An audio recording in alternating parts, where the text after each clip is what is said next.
Hello, another targeted attack against the npm package registry has been discovered.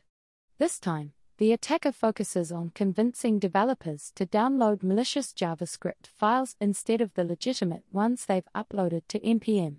The attack chain commences with the discovery of a type-squat version of a popular Ethereum package on npm that's engineered to make an HTTP request to a Chinese server, wallet.per123 Js.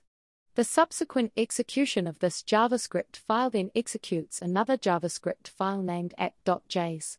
This completes the chain of events seen in the image above.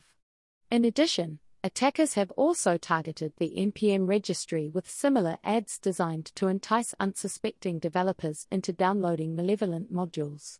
Interestingly, these packages have been uploaded between August 9th and 12th, 2023. Thanks for watching. If you enjoy short news like this, please consider subscribing to my channel. Until next time.